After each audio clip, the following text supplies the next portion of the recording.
এদিকে জ্বালানি তেলের দাম বাড়ার অজুহাতে এরই মধ্যে পরিবহনে বাড়তি ভাড়া আদায় করা হচ্ছে। এ নিয়ে জানাতে রাজধানীর সায়দাবাদ থেকে সরাসরি যোগ দিচ্ছেন সহকর্মী তাইমুন ইসলাম রায়হান। রায়হান, পরিবহনে বাড়তি ভাড়া নেয়ার বিষয়ে চালক যাত্রীরা কি বলছেন, কি তথ্য আছে আপনার কাছে জানাবেন। যে যেমনটা বলছেন, পরিবহনে বাড়তি ভাড়ার বিষয়ে যদি বলি, পরিবহনে বাড়তি বা ভাড়া তারা সকাল থেকে আমরা বিভিন্ন স্থানে ঘুরেছি এবং কি আমরা দেখতে পেয়েছি যে রাজধানীর যে নগর পরিবহনের পাশাপাশি যে দূরপাল্লার বাস রয়েছে, সকল পরিবহনেই কিন্তু আগের থেকে কিছুটা বাড়তি ভাড়া নেওয়া হচ্ছে। তবে গ্যাস চালিত কিছু কিছু পরিবহনে আমরা দেখেছি আগের ভাড়াই নেওয়া হচ্ছে। তবে বাড়তি বা ভাড়া তারা নিচ্ছে, এই যে যাত্রীরা যে অভিযোগ করছে সেই অভিযোগটি সম্পূর্ণ কিন্তু অস্বীকার করছেন চালকরা। আমি এই মুহূর্তে রয়েছি রাজধানীর জনপথ মোড় এলাকায়। এখানে আমি কিছুক্ষণ আগেই যাত্রীদের সাথে কথা বলেছি। তারা কিন্তু জানিয়েছিলেন যে যে হানিফ যে পরিবহন রয়েছে ঢাকা থেকে সিলেটগামী রোডে তারা কিন্তু 50 টাকা করে যাত্রীদের কাছ থেকে বাড়তি ভাড়া নিচ্ছে, সেই অভিযোগ কিন্তু আমাদের কাছে করেছেন।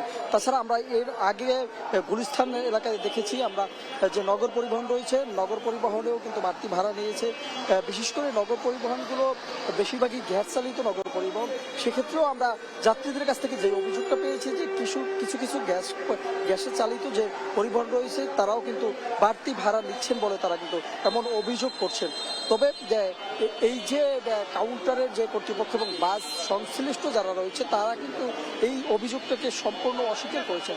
আমরা একটু যদি জানিয়ে রাখি, বিআরটিএ কার্যালয়ে যে মালিক শ্রমিকরা বিআরটিএ যে কর্মকর্তাদের সাথে বসেছিলেন তারা কিন্তু এই যে তেলের দাম বৃদ্ধি পাওয়ায় বাসে সর্বোচ্চ 64% এবং কি দূরপাল্লার বাসে 37% ভাড়া বাড়ানোর যে প্রস্তাব তারা কিন্তু দিয়েছিলেন, সেই প্রস্তাবের পক্ষে সরকারের পক্ষ থেকে এখন পর্যন্ত কোনো দিক নির্দেশনা দেওয়া হয় নাই। তার মানে আমরা বলা যায় যে এখন পর্যন্ত পূর্বের ভাড়াই এই যে পরিবহনগুলো চলার কথা থাকলেও পরিবহনের পক্ষ থেকে তারা কিন্তু অলরেডি ভাড়া বাড়িয়ে দিয়েছেন এমন অভিযোগ কিন্তু আমাদের কাছে বারবার এসেছে।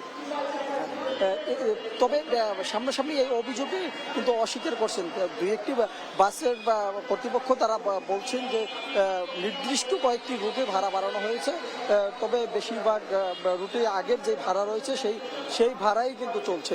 তো সব মিলিয়ে যদি বলি, রাজধানীর বিভিন্ন সড়ক ঘুরে আমরা যেই তথ্যটি জানতে পেরেছি, ইতিমধ্যেই একদিকে আলোচনা চলছে, অন্যদিকে কিন্তু ভাড়া বাড়ানো যেটা সেই বিষয়টি কিন্তু আমরা লক্ষ্য করেছি।